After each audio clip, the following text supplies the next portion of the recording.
Astaghfirullah. Assalamualaikum warahmatullahi wabarakatuh.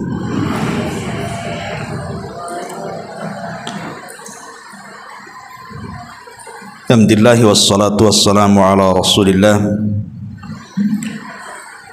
wa ala alihi wa sahbihi wa mawalah wa la hawla wa la quwata illa billahi wa ba'du. Allahumma ya muallima Adam allimna wa ya mufahhima Sulaiman fahimna. Allahumma zidna ilma. Baik, kita lanjutkan kajian rutin kita setiap Ahad pagi, dan tema di pagi hari ini kita akan mengambil tema mengejar sorga. Ma'asyiral muslimat yang dimuliakan Allah Subhanahu wa taala, kita tahu bahwa salah satu daripada rahmat Allah Subhanahu wa taala atau kasih sayang Allah Subhanahu wa taala yang sangat luas dan teramat sangat luas sekali,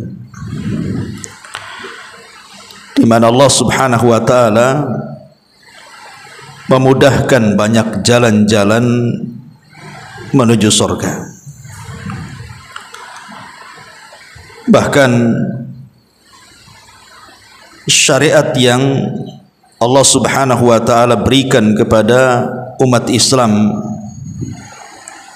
lebih mudah dibandingkan syariat yang diberikan kepada umat-umat sebelum Islam. Dari sini kita tahu bahwa syariat Islam memudahkan orang untuk masuk ke dalam surga, berbeda dengan syariat-syariat sebelumnya yang terkadang perlu dengan kepenatan, kesulitan, rintangan dan begitu seterusnya. Dari sini Allah Subhanahu wa taala mengatakan, ma yuridullahu liyaj'ala 'alaikum min haraj. Allah tidak menghendaki kalian mendapatkan kesulitan.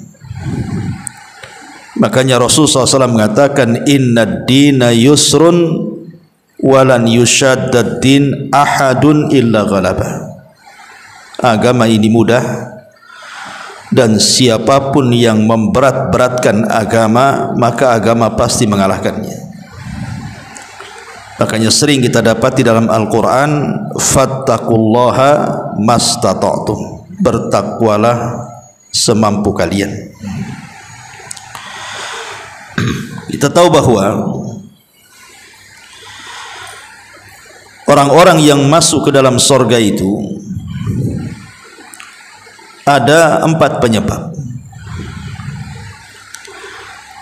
Ada yang Allah Subhanahu wa taala catat memang orang-orang itu dipastikan masuk surga tanpa hisab dan azab. Seperti ketika Nabi SAW bicara tentang 70.000 orang dari umatnya yang masuk surga tanpa hisab dan azab. Artinya orang itu keluar dari kubur saja direct masuk surga, tidak ada proses apapun di situ. Kemudian yang kedua, ada yang menyebabkan orang masuk surga itu karena syafaat. Dan syafaat itu pertama baik dari langsung dari Nabi SAW, di mana Nabi SAW memberikan syafaat kepada umatnya, seperti syafaatul uzma, syafaat besar yang tidak bisa dilakukan semua para nabi dan hanya bisa dilakukan Nabi SAW karena banyak hal. Salah satunya ketika Allah Subhanahu wa taala memberikan kepada setiap nabi dan rasul doa mustajab. Semua para nabi dan rasul mengeluarkan doa pamungkas mereka di dunia, kecuali Nabi SAW tidak mengeluarkan doa tersebut di dunia karena ingin menyimpan di akhirat untuk sebuah tujuan besar. Maksud tujuan besar di sini adalah syafaatul uzma, syafaat yang sangat besar yang merupakan kekhususan Nabi SAW. Jadi ada orang yang masuk surga karena syafaat Nabi. Atau yang ketiga, syafaat dari orang-orang selain daripada Nabi, seperti para ulama, para syuhada, para malaikat, syafaat orang-orang saleh, syafaat anak kepada orang tuanya, dan begitu seterusnya. Ataupun syafaat dengan amal-amalnya, seperti bacaan Al-Quran, berpuasa, dan lain sebagainya. Kemudian yang keempat dan yang terakhir, kalau memang tidak ada lagi syafaat yang bisa menolong orang itu dimasukkan ke dalam sorga, masih ada kesempatan yang tersisa. Apa itu? Bi rahmatillahi azza wa jalla. Karena kasih sayang Allah atau rahmat Allah, yang dengan rahmatnya itulah manusia dimasukkan ke dalam surga. Inilah 4 perkara penyebab di akhirat orang itu masuk ke dalam surga. Taib, ma'asyiral muslimat yang dimuliakan Allah Subhanahu wa taala. Kalau kita lihat sejarah, tidak ada manusia yang paling tinggi cita-citanya ingin masuk ke dalam surga melebihi Rasul dan para sahabatnya.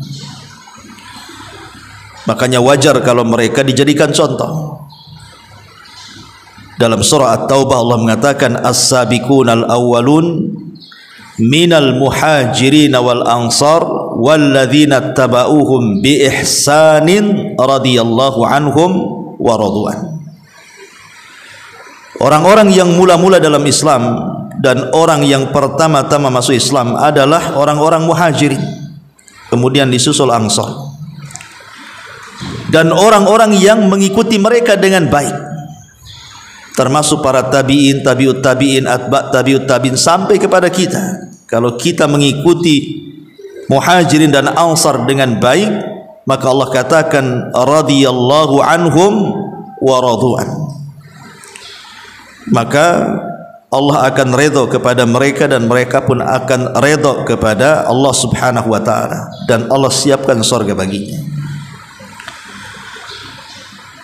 Di antara contoh-contoh bagaimana ulul himmah. Ulul himmah itu semangatnya para sahabat untuk meraih surga.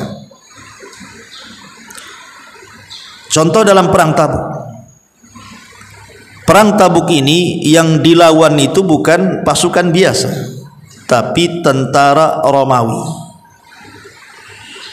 Dan tentara Romawi kala itu terkenal kekuatan tentaranya karena memang negara adidaya. Sehingga Nabi SAW ada kekhawatiran manusiawi yang dihadapi kuat, ada kekhawatiran kalah. Sementara pasukan yang terlibat itu kekurangan dana untuk membiayai perang, karena perang melawan Romawi di Tabuk itu kan perlu kuda-kuda yang terlatih, perlu senjata dan begitu seterusnya.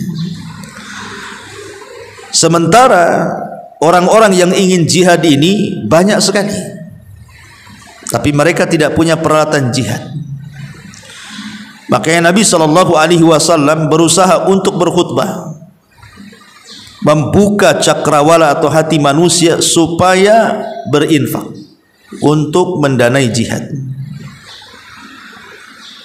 Maka tiba-tiba kemudian ada seorang sahabat Ansar pulang ke rumahnya, kemudian mengambil sekantong uang, kemudian langsung kembali dan diserahkan kepada Rasul di hadapan semua para sahabatnya. Rupanya apa yang dilakukan sahabat ini ditiru para sahabat yang lainnya, mereka pun pulang ke rumah masing-masing, mengambil barang-barang yang berharga, kemudian ditumpukan di hadapan Nabi.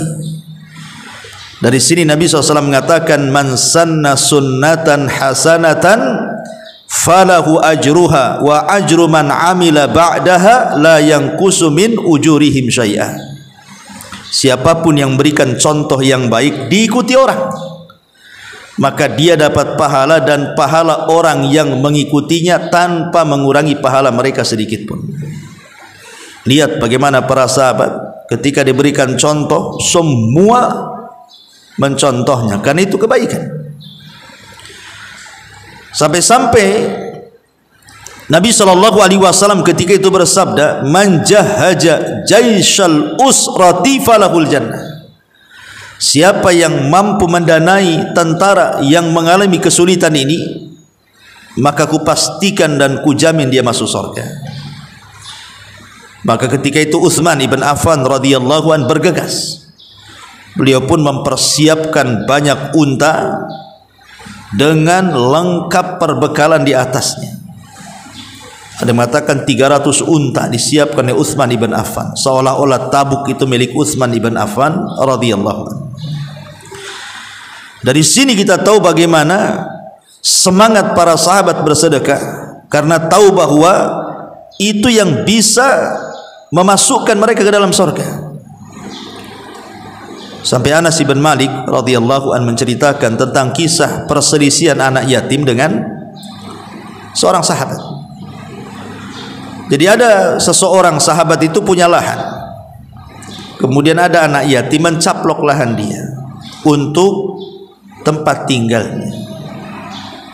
Ini saling mengklaim nih, anak yatim mengatakan ini tanahnya, sahabat ini mengatakan bukan, ini tanah saya. Akhirnya kemudian setelah diputuskan, rupanya memang itu tanah sahabat ini.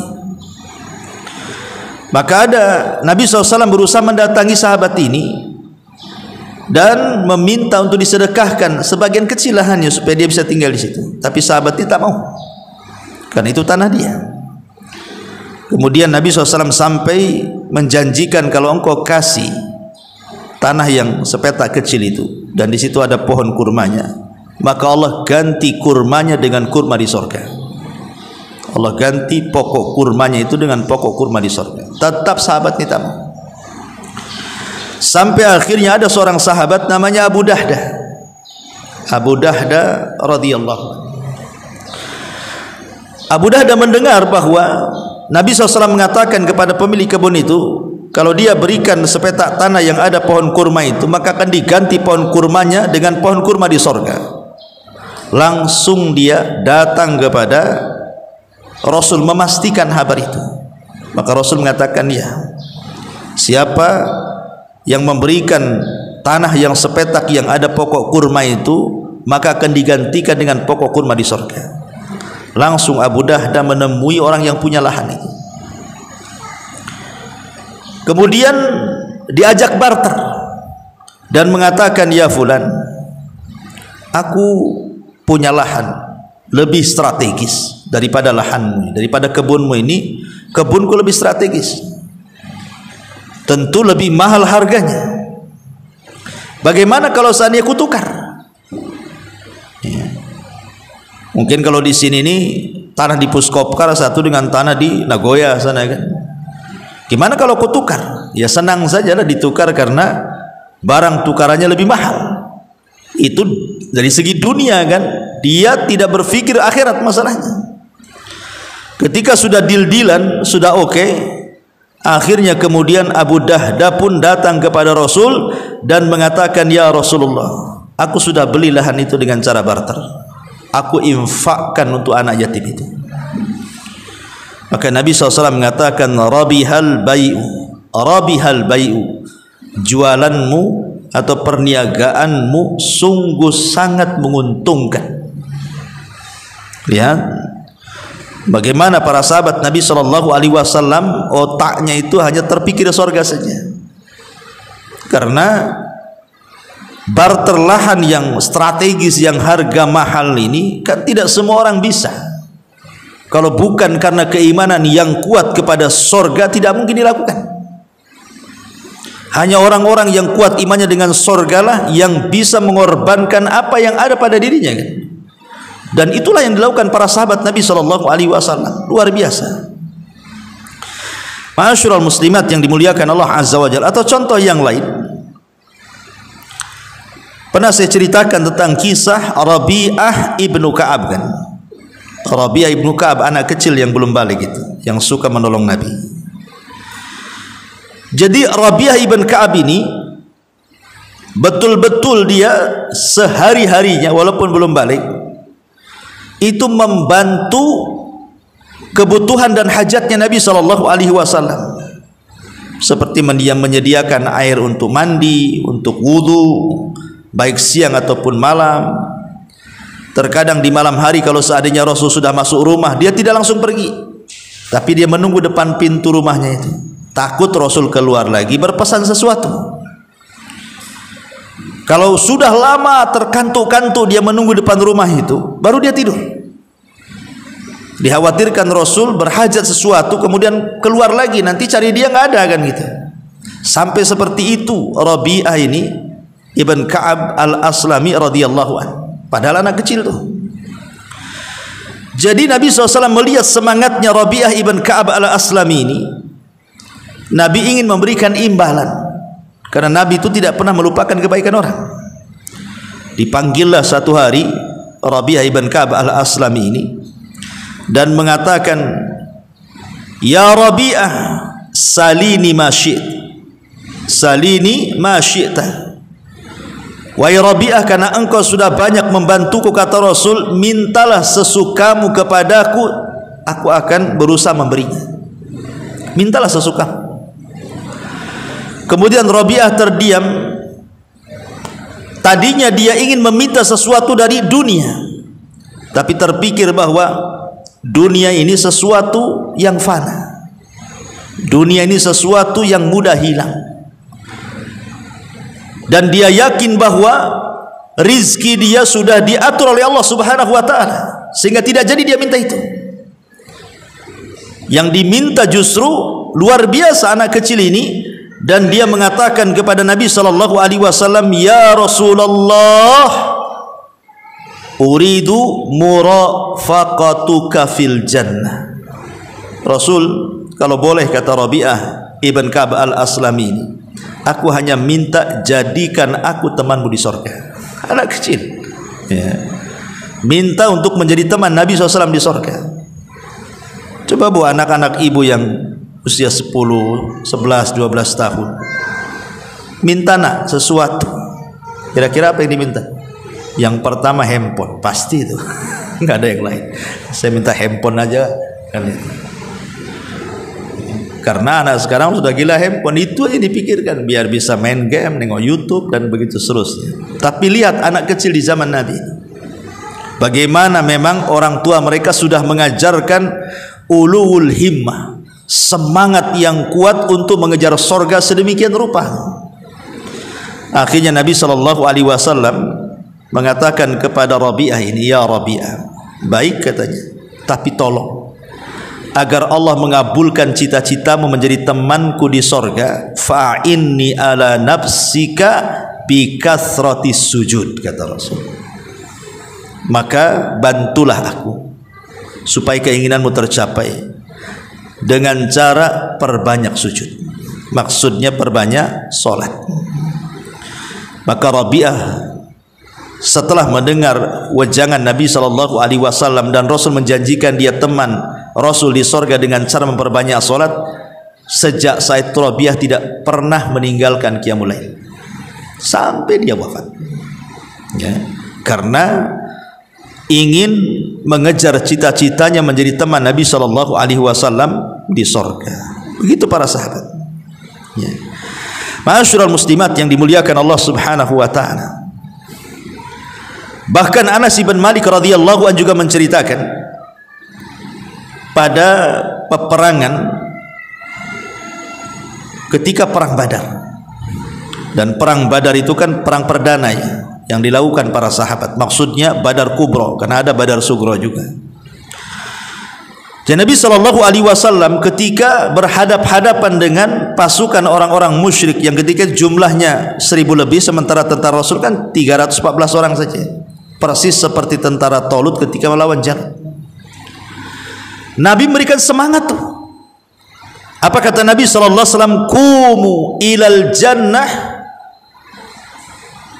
arduhas samawat wal ard. Serbulah musuh, di hadapan kalian terbentang sorga seluas langit dan bumi. Kemudian Nabi SAW membacakan ayat wasari'u ila maghfiratin mir rabbikum, wasari'u ila maghfiratin mir rabbikum wa jannatin arduhas samawat wal ard uiddat lil muttaqin. Bersegeralah kalian menuju ampunan Rabb kalian, karena sorga yang seluas langit dan bumi itu dipersiapkan untuk orang-orang yang bertakwa. Ada seorang Ansar namanya Abu Umair Ibnu Hammam. Abu Umair Ibnu Hammam Al-Ansari radhiyallahu anhu. Dia memastikan pendengarannya dan dia mengatakan, ya Rasulullah, apakah kalau aku melawan musuh-musuh di depanku, bagiku sorga seluas langit dan bumi? Katanya. Kata Rasul, ajal ya, bagimu sorga seluas langit dan bumi. Lah ketika itu Abu Umair Ibnul Hammam Al-Ansari ini memegang beberapa kurma di tangannya, karena di zaman itu kan orang lebih banyak makan kurma dibandingkan makan nasi kayak kita gitu ya. Orang karena zaman dulu itu kan sudah terbiasa lapar. Para sahabat itu sudah terbiasa lapar, makanan mereka ya kurma, pagi siang sore kurma gitu. Jarang mereka mendapatkan makanan lezat itu. Makanya ketika Nabi SAW mengirim surat kepada Raja Muqawqis Mesir supaya masuk Islam, ketika itu Raja Muqawqis ini memang menolak untuk masuk Islam, tetapi masih menghargai surat Nabi. Lain dengan Persia kan, tidak menghargai dan merobek surat Nabi. Akhirnya sebagai imbalannya Rasul diberikan hadiah 2 budak. Pertama Sirin, yang kedua Maria Al-Qibtiyah, yang kemudian menjadi budak Nabi dan punya anak Ibrahim. Dan juga diberikan seorang tabib, seorang dokter untuk merawat Nabi SAW. Yang budak diterima. Kemudian diambil oleh Rasul Maria Qibtiyah, dan satunya dikasihkan juru bicara Nabi SAW, Thabit ibn Hasan, seorang penyair Nabi, Hasan ibn Thabit. Jadi Sirin diberikan kepada Hasan ibn Thabit, adapun Maria Al-Qibtiyah diambil Nabi dan digauli, punya putra namanya Ibrahim. Ya, ini dokter ditolak Nabi, suruh balik lagi ke Mesir. Yang dokternya ini ditolak lagi, suruh pulang lagi. Alasannya apa? Kami ini kaum yang terbiasa lapar, kami makan sebelum lapar dan kami berhenti makan sebelum kenyang. Kata Rasul, pulang kan ya. Artinya bahwa dengan makan sebelum lapar dan berhenti sebelum kenyang itu, ini faktor kesehatan sebenarnya. Sebab kalau berhenti setelah kenyang, menggap-menggap lah Bu ya kan. Kan perut itu kan perlu dibagi 3 kan, sepertiganya untuk makan, sepertiganya untuk minum, sepertiganya untuk bernafas kan. Loh, kalau seandainya ibu jadikan 2/3 makan, sepertiganya untuk minum, kapan bernafasnya kan gitu? Matilah dia. Walaupun riwayat ini dilemahkan para ulama, tetapi secara makna bisa dibenarkan. Jadi para sahabat sudah terbiasa lapar, jadi di tangan mereka itu kurma, itulah makanan mereka. Maka kata Abu Umamah Al-Ansari radhiyallahu anhu, jikalau kurma-kurma ini masih ada di tangan sementara aku masih hidup, tentu ini kehidupan yang cukup panjang bagiku. Aku tidak mau. Dilemparlah kurma-kurma itu. Kemudian dia maju ke dalam medan jihad, maka dia pun ustushhid, Allah jadikan dia mati syahid. Dan dia mendapatkan apa yang dijanjikan Nabi SAW. Begitulah para sahabat Rasul dalam mengejar surga. Kemudian contoh yang lain, riwayat Imam Ahmad dalam musnadnya dari Ubadah bin Samit radhiyallahu anhu dalam pembaiatan Aqabah yang pertama. Jadi pembaiatan Aqabah yang pertama itu kan beberapa orang Ansor yang masuk Islam. Karena baiat Aqabah itu dua kali, ada baiat Aqabah ula, ada baiat Aqabah yang kedua. Ini cerita baiat Aqabah yang pertama.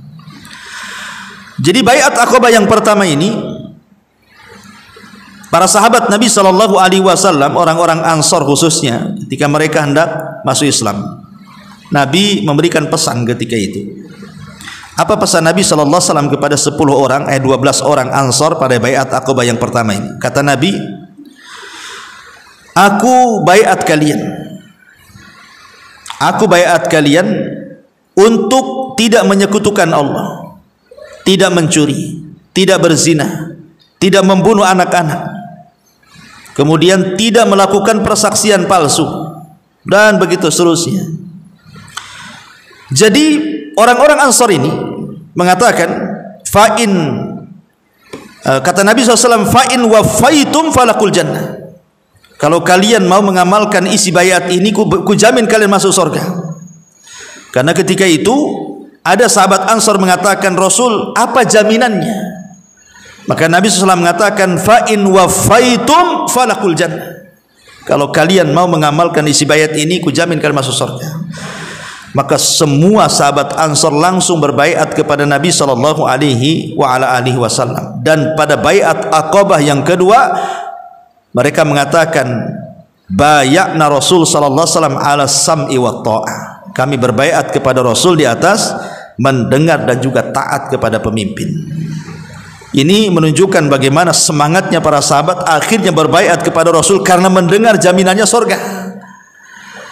Begitu kuatnya mereka dan keinginan mereka ingin masuk surga.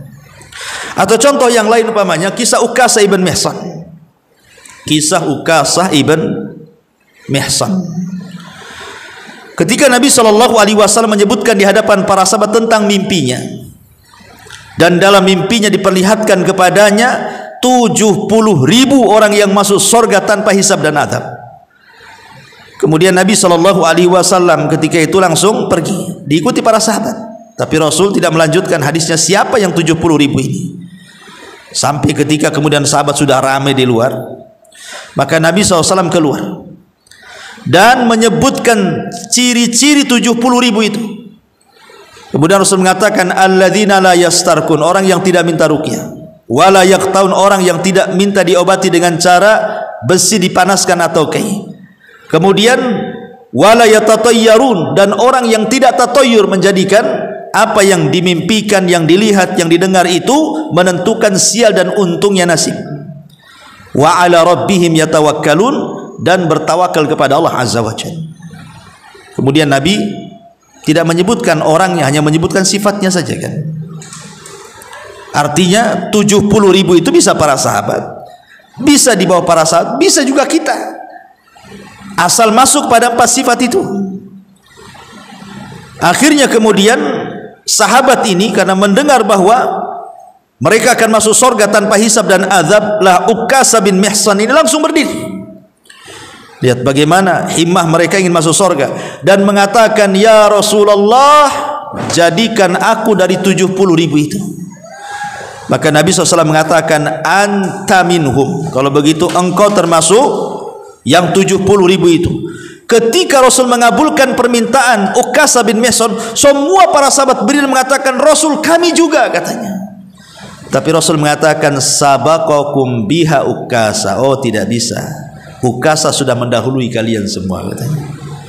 Tapi lihat para sahabat Nabi Shallallahu Alaihi Wasallam semangat gitu ya, mendengar Ukasah didoakan Rasul, mereka juga ingin sama dengan Ukasah masuk surga tanpa hisab dan adab.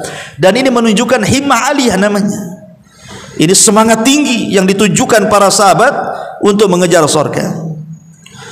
Bahkan pernah saya ceritakan kepada ibu kisah Amr ibn Jamuh kan.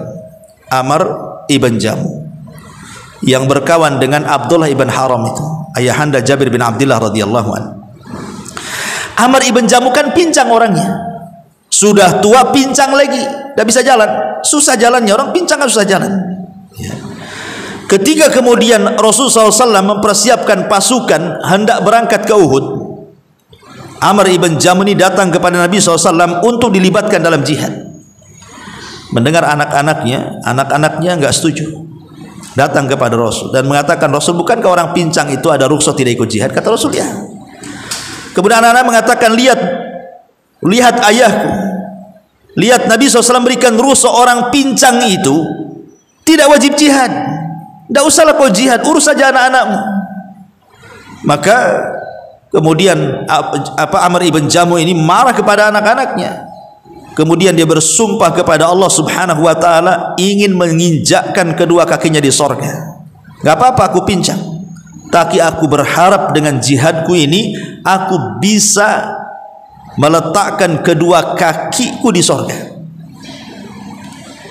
Kemudian anaknya terus mendesak agar bapaknya jangan ikut perang, tapi karena keinginannya kuat, apalagi saudaranya, kawan setianya itu Abdullah ibn Haram ikut jihad juga, pada sama-sama sudah tua dan punya cacat juga, dia pun tidak bisa dihentikan. Akhirnya dia pun ikut dalam jihad. Rupanya dia orang yang nomor 2 mati syahid. Pertama Abdullah ibn Haram mati syahid, kemudian yang kedua disusul oleh Amr ibn Jamuh. Subhanallah, ya. Pada sudah tua tuh tidak bisa jalan, tapi ingin jihad. Sama dengan kisah Abdullah ibn Haram kan, dia kan punya 9 anak wanita sebagai masih kecil-kecil. Sementara ibunya sudah meninggal, artinya kan dia kepala rumah tangga plus jadi ibu mereka. Dia punya anak laki-laki cuma 1, Jabir bin Abdullah, lebihnya itu perempuan. Jadi Abdullah ibn Haram ini datang kemudian daftar ingin berjihad kepada Nabi SAW dalam perang Uhud sama dengan Amr ibn Jamuh.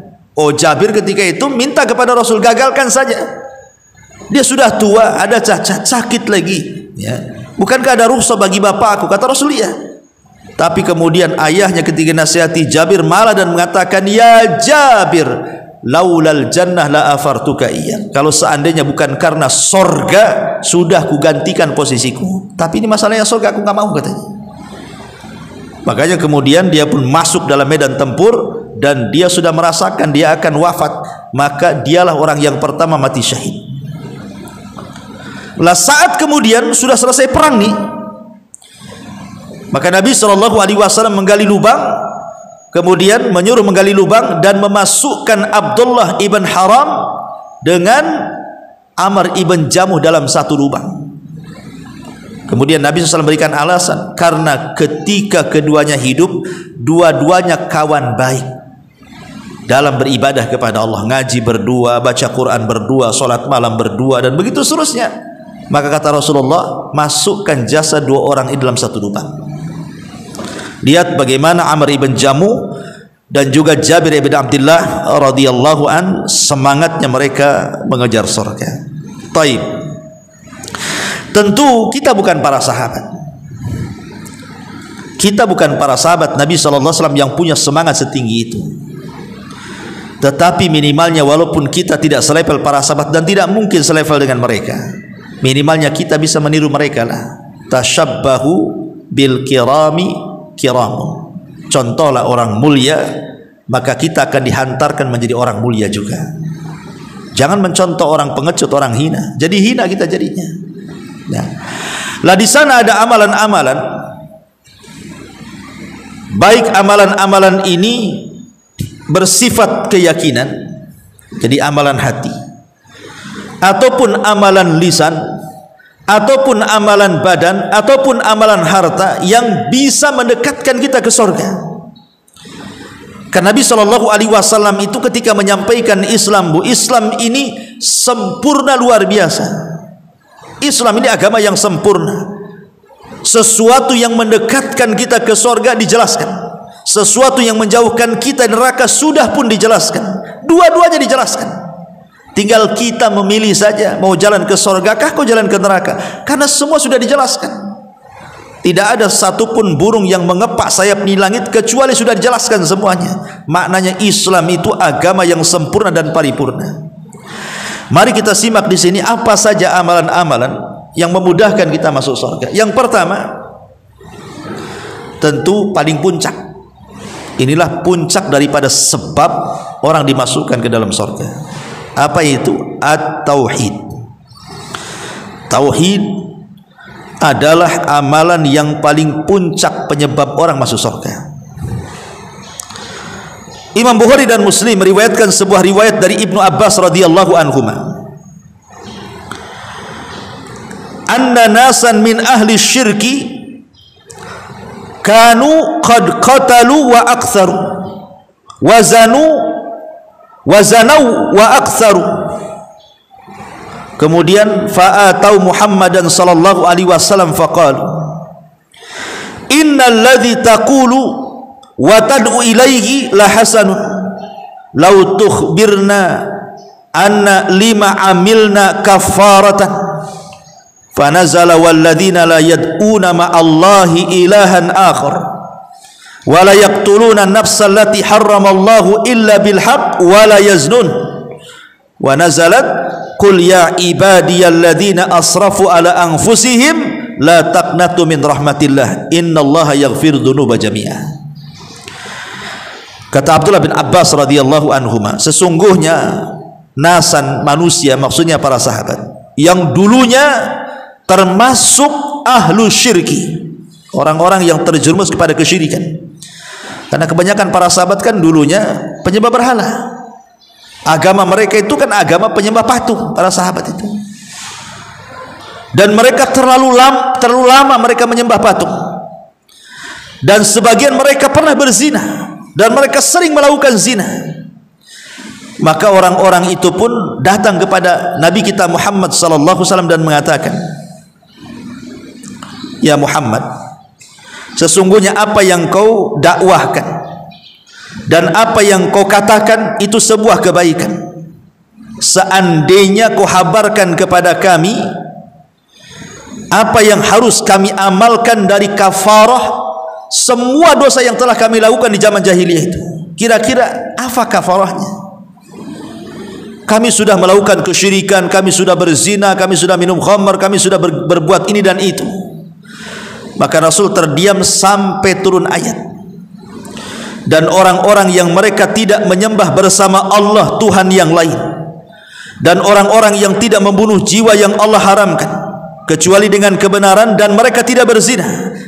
Kemudian turun ayat lagi, wahai hamba-hambaku yang mereka telah melampaui batas terhadap diri-diri mereka, jangan putus asa dari rahmat Allah, karena Allah itu mengampuni seluruh dosa. Karena Allah itu mengampuni seluruh dosa, termasuk dosa syirik. Makanya ketika mendengar hal ini, mereka pun langsung bergegas masuk Islam. Kemudian mereka meninggalkan berhala-berhala mereka dan meninggalkan seluruh kemaksiatan yang mereka lakukan di zaman jahiliyah. Akhirnya mereka pun menjadi para sahabat Nabi sallallahu alaihi wasallam dari kalangan muhajirin yang dipuji oleh Allah Subhanahu wa taala. Bagaimana Al-Quran memuji dengan sangat tinggi orang-orang muhajirin, disusul dengan orang-orang ansar.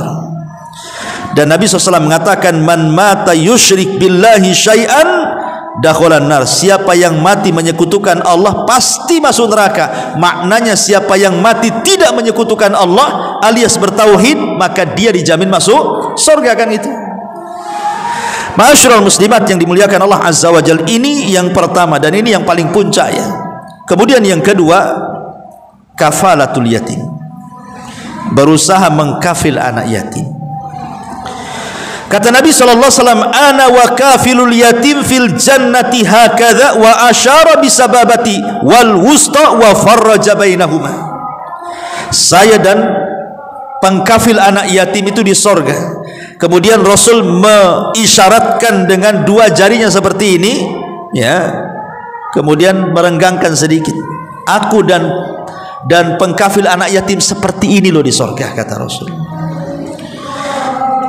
Al-Hafidz Ibnu Hajar rahimahullahu ta'ala ketika memberikan catatan kepada hadis ini, beliau menukilkan perkataan Imam Ibnu Battal.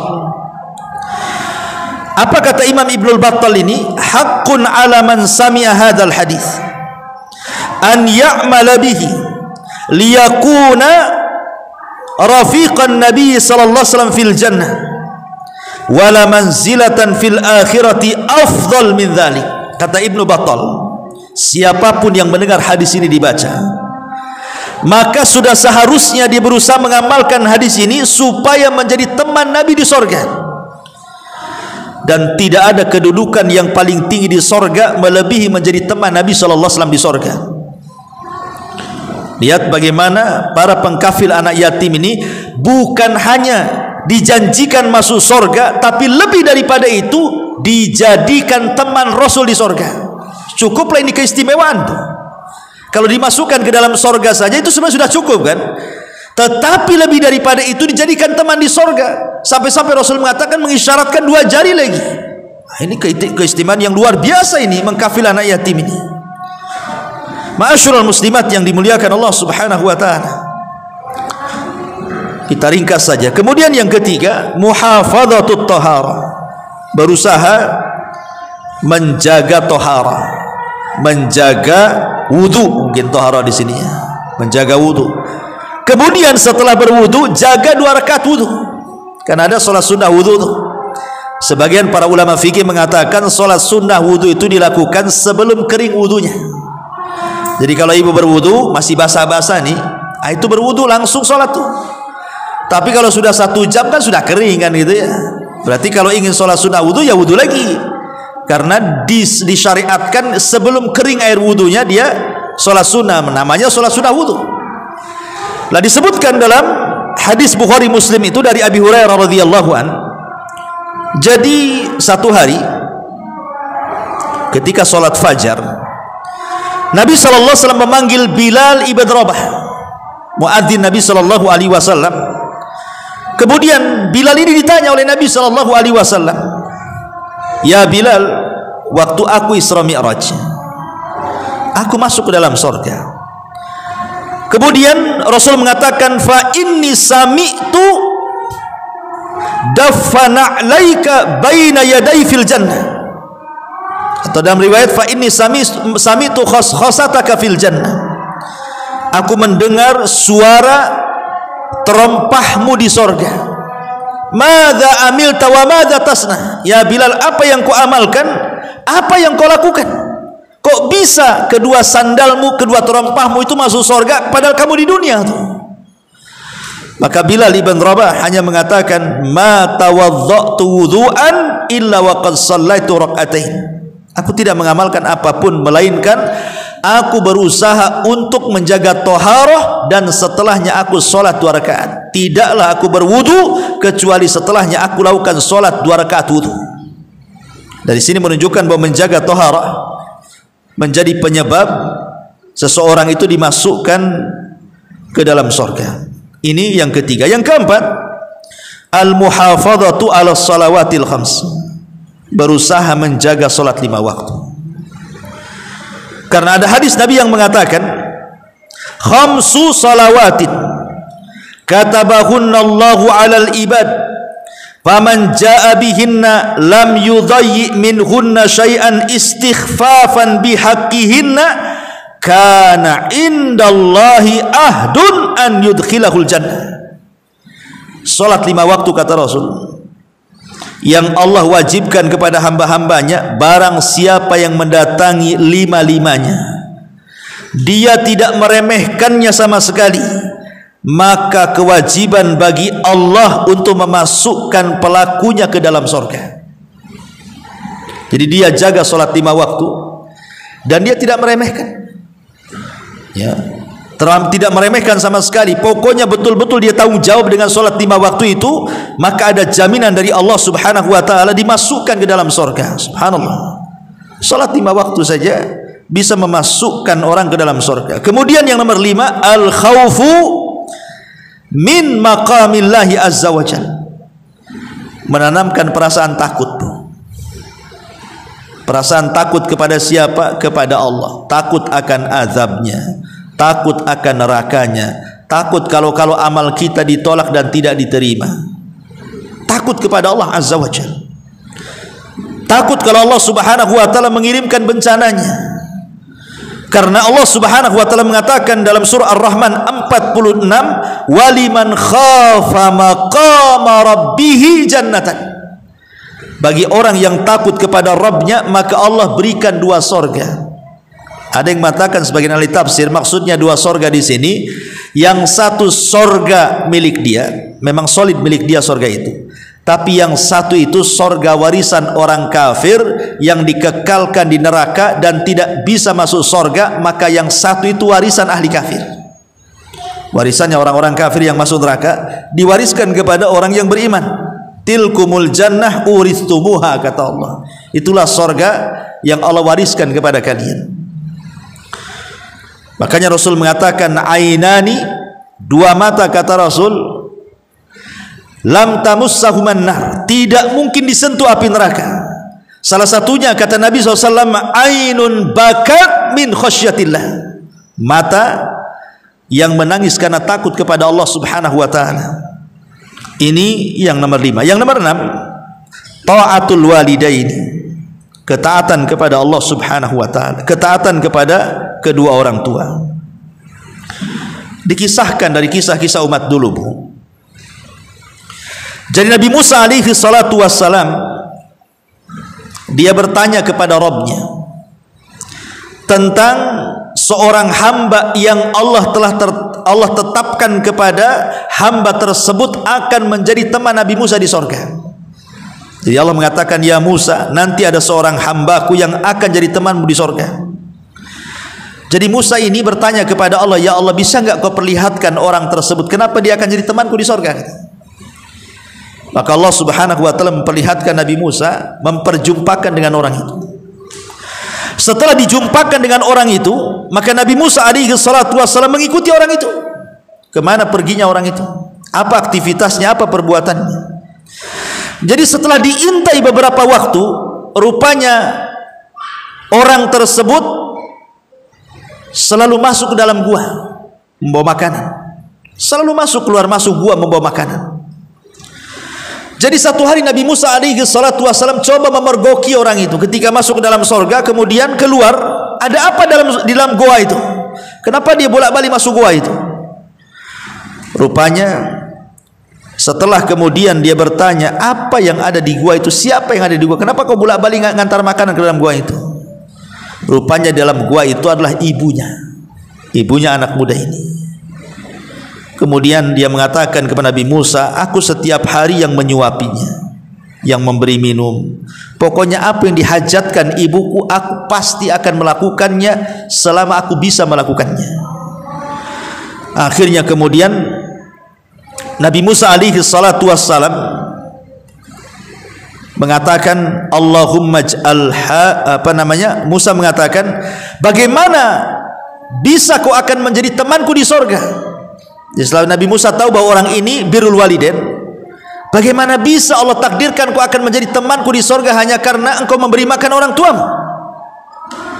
Maka kemudian anak muda ini mengatakan, ya, karena setiap aku memberi makan dan minum orang tuaku selalu berdoa kepada Allah dan mengatakan, Allahumma ij'al ibni hadza rafiqa Musa ibn Imran.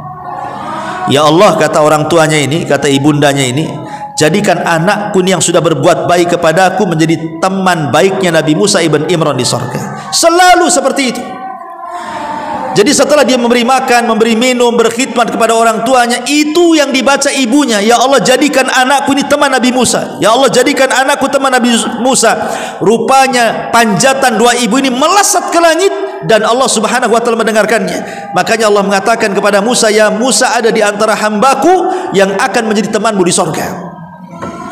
Rupanya karena sebab doa orang tua, dan orang tua tidak mungkin berdoa seperti itu kecuali karena kebaikan anaknya kepadanya, kan.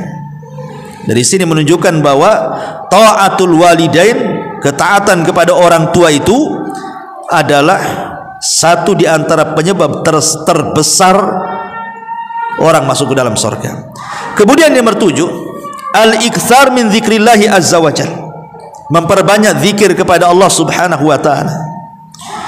Nabi mengatakan sabaqa al-mufridun, ada yang mengatakan mufarridun, telah mendahului kita al-mufarridun. Maksudnya mendahului kita ke mana? Masuk surga. Qalu, sahabat bertanya, wamal mufridun atau wamal mufarridun ya Rasulullah? Qala adz-dzakiruna Allaha katsira wadz-dzakirat. Siapakah orang-orang mufaridun itu, wahai Rasul? Maka Nabi mengatakan mereka adalah laki-laki dan wanita yang banyak berzikir. Lihat, kalau seandainya nih ibu berdua boncengan naik motor ke sini, yang nyetir sambil menyetir dia membaca subhanallah walhamdulillah wala ilaha illallah akbar, atau subhanallah bihamdi subhanallahil azim, atau zikir apalah ya. Ini yang dibonceng ya diam-diam saja, nengok kiri, nengok kanan, nengok macam-macam gitu ya. Lisannya diam saja. Maka Rasul mengatakan sabaqal mufarridun. Maka orang-orang yang berzikir ini akan mendahului temannya masuk dalam surga. Mungkin dari sekian ibu-ibu yang hadir di sini kan ada yang ahli zikir. Lah itulah yang akan mendahului ibu-ibu yang lainnya masuk dalam surga, kata Rasul. Sabaqal mufarridun. Makanya zikir ini sering saya katakan amalannya sangat ringan. Anak-anak bisa melakukan, orang dewasa bisa melakukan, orang tua bisa melakukan, wanita laki-laki bisa melakukan, yang bujang yang sudah berumah tangga bisa melakukan, tanpa harus ada biaya, tanpa harus ada tenaga, tanpa harus ada apapun yang harus dikeluarkan dari harta, tapi semua orang bisa melakukannya hanya dengan lisan saja mengucapkan subhanallah, Allahu akbar, la ilaha illallah, dan begitu seterusnya kan. Tapi lihat bagaimana Nabi mengatakan ala unabbiukum bi khairin min a'malikum. Maukah aku habarkan amal yang paling baik di antara kalian? Pertama, amal yang paling baik. Yang kedua, wa azkaha inda malikikum. Wa azkaha, lebih bersih, lebih suci di hadapan Allah Subhanahu wa taala. Yang ketiga, wa arfauha fi darajatikum, bisa mengangkat derajat.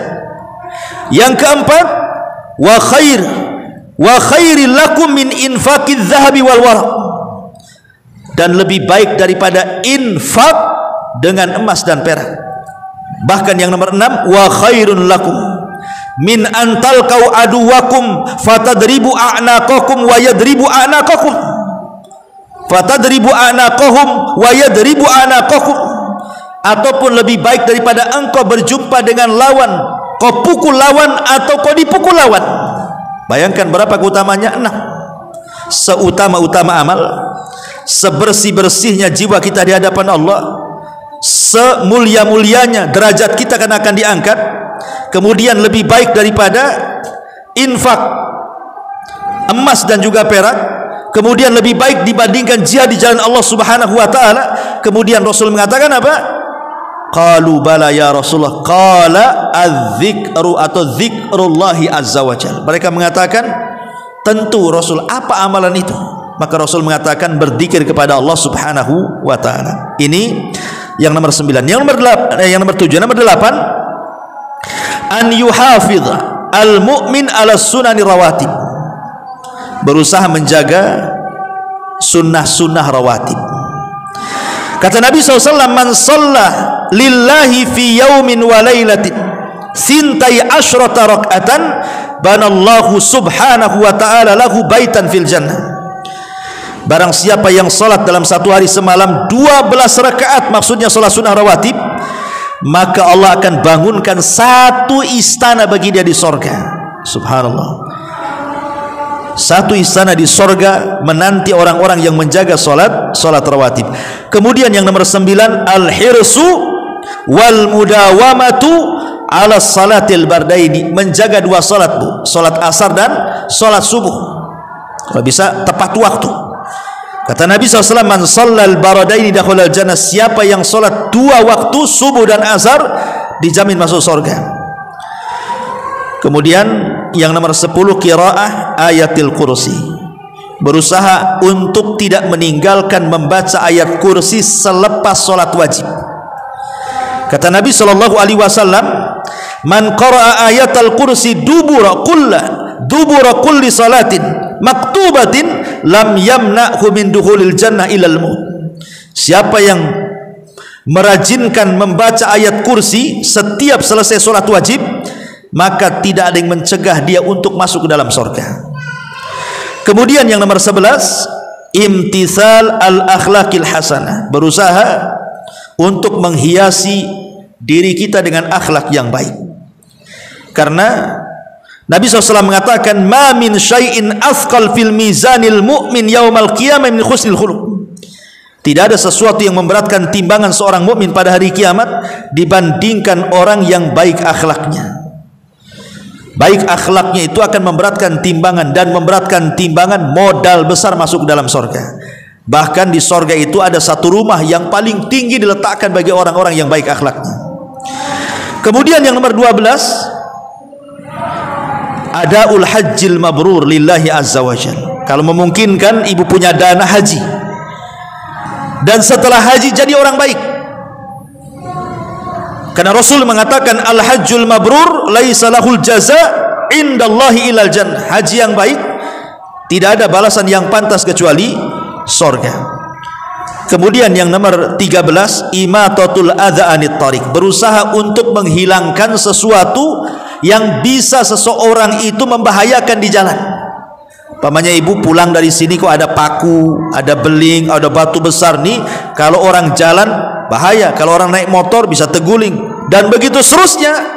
Atau mungkin ibu lihat ada jalan kok bolong-bolong gitu ya, bilang sama suaminya, bang ayo kita beli semen 1 sak, kemudian pasir 1 gerobak, kita isilah lubang-lubang itu ya. Atau mungkin dengan cara apa?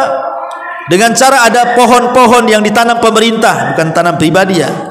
Mungkin dahannya itu sudah ke jalan tuh. Nih kalau ada mobil, ada truk, ada motor nih bahaya nih kan gitu. Kemudian ibu potong ya supaya tidak membahayakan.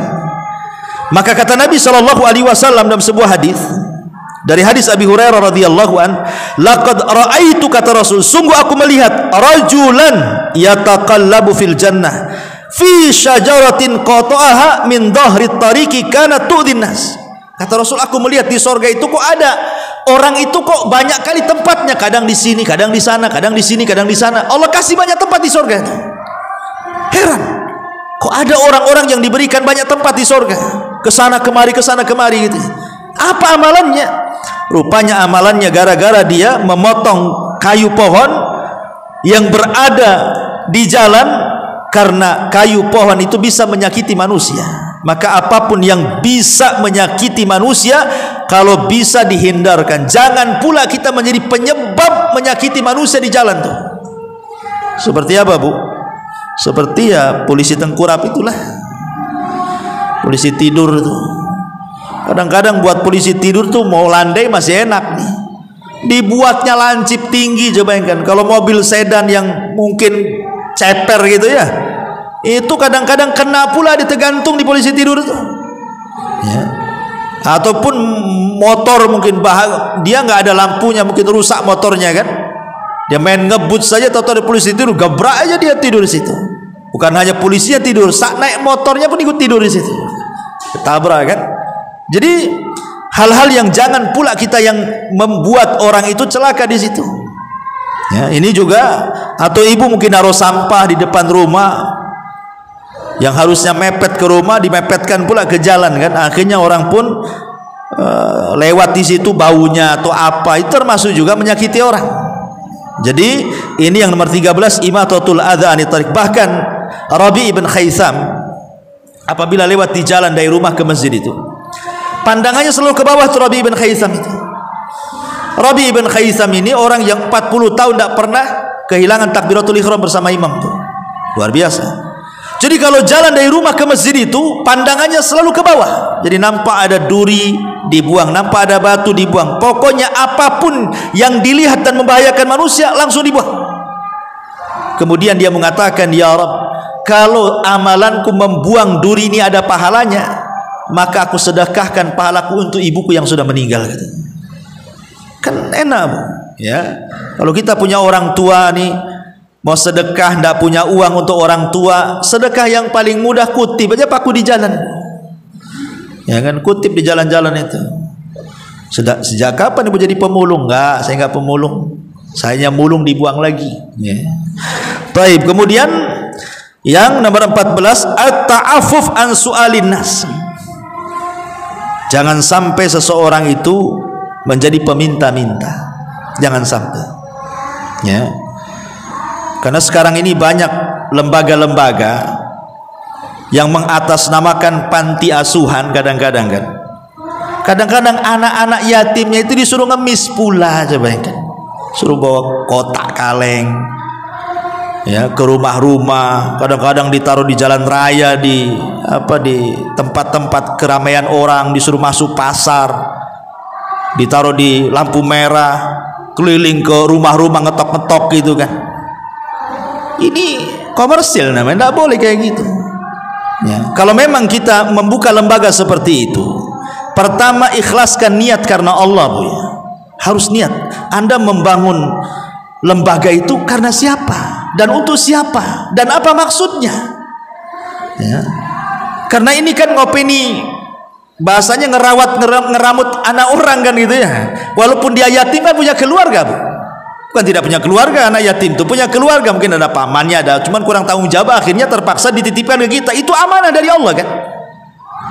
Seandainya ini yang punya lembaga ini, panti asuhan ini ikhlas karena Allah, dia akan jadi teman Rasul di surga. Karena dia mengkafil anak yatim kan. Ya, walaupun pamannya dia yang berusaha mencari dana ke orang-orang, bukan anak yatim ini suruh ke sana kemari, dia yang mencari. Ya. Kalau memang dia tidak sanggup meramut 10 orang, ya kurangi kan gitu ya. Mungkin 5 orang saja, nggak sanggup 2 orang saja kan gitu. Nggak usah dipaksakan harus banyak-banyak masuk, akhirnya kemudian dikomersilkan. Ini tidak boleh. Bahkan haram hukumnya. Tidak boleh mengkomersilkan orang, disuruh duduk di lampu merah, keliling-keliling sama orang kaya, ngajari ngemis, itu tidak boleh. Karena Islam itu melarang tidak boleh ngemis. Ngemis itu cuman boleh di 3 kondisi kan kata Rasul. Di 3 kondisi saja. 1, kalau dia miskin dan disaksikan orang-orang di sekitarnya yang amanah, memang dia miskin, tidak bisa bekerja, mungkin sudah tua, mungkin sudah janda, sudah tua, rentan, tidak bisa bekerja, dan orang-orang tahu dia miskin, ya terpaksalah dia harus hidup kan, akhirnya minta-minta. Itu pun sekedar untuk mengganjal perutnya saja loh ya, bukan untuk kekayaan. Ya.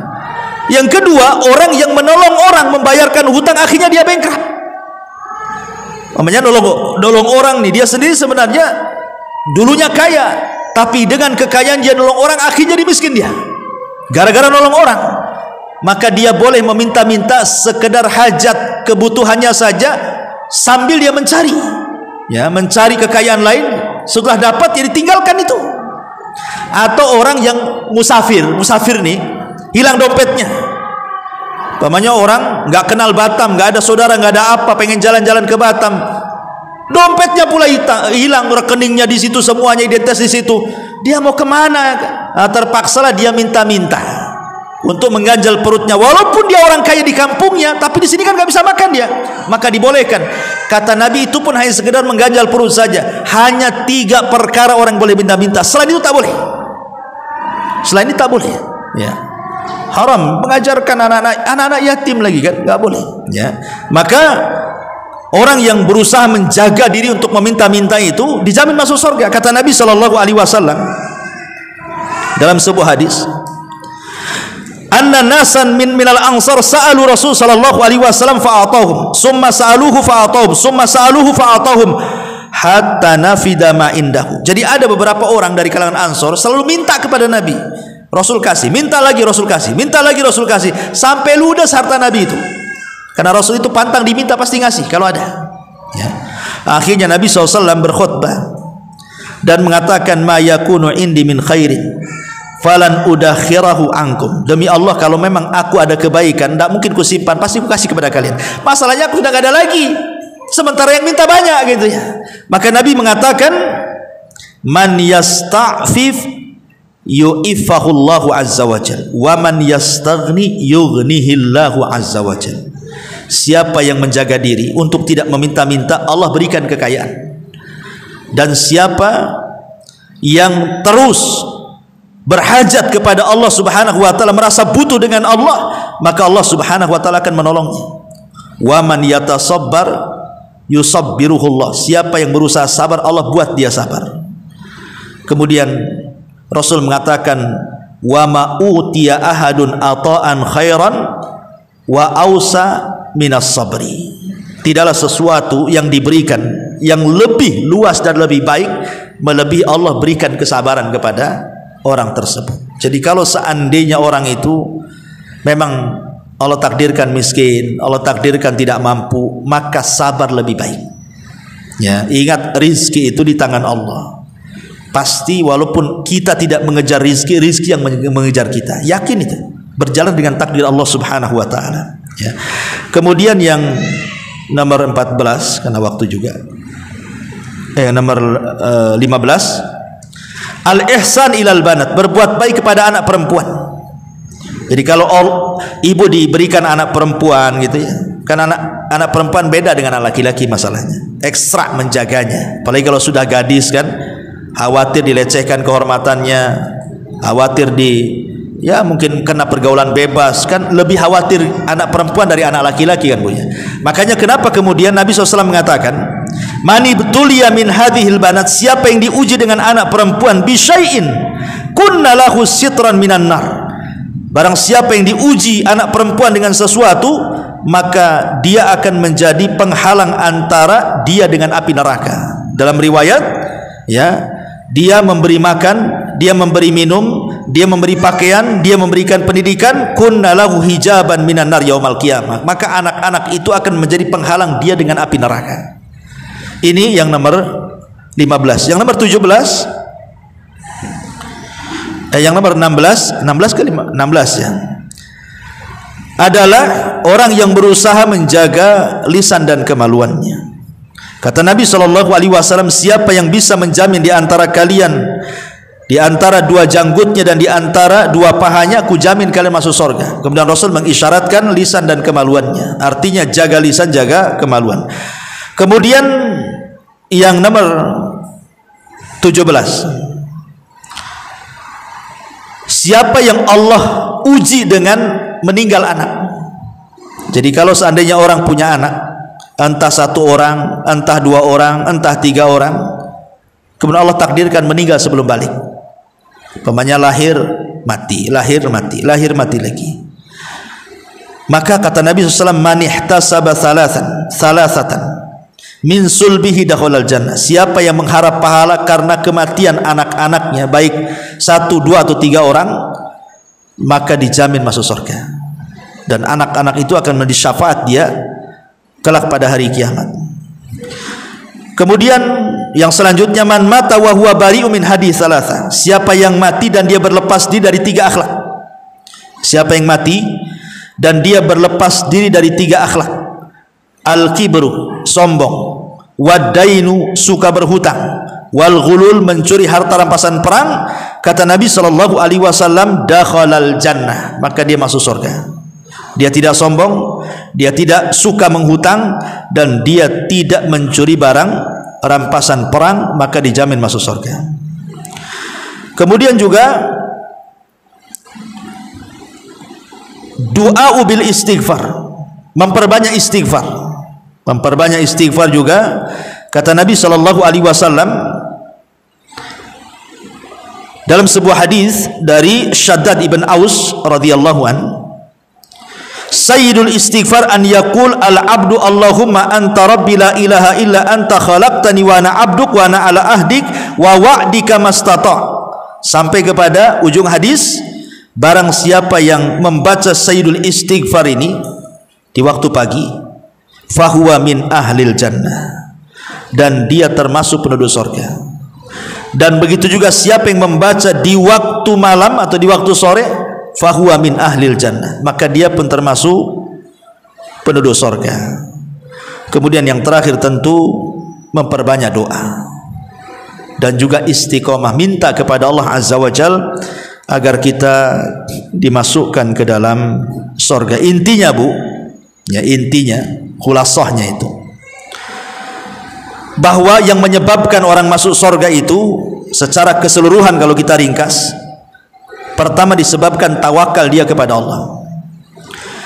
Kemudian yang kedua karena syafaat. Kemudian yang ketiga karena syahadah, mati syahid. Kemudian yang keempat karena sabar. Kemudian yang kelima karena kematian yang husnul khotimah. Itu diantara secara ringkas penyebab orang masuk surga. Wallahu a'lam bishawab. Mudah-mudahan manfaatnya Bu. Sekali lagi kalau minggu saya tidak buat soal jawab Bu ya, karena memang waktunya juga singkat, saya harus ke 3S Saung Sunda Sawargi, SSS ya. Dan manfaatnya. Subhanallah bihamdika asyhadu an la ilaha illa anta astaghfiruka wa atubu ilaik. Allahumma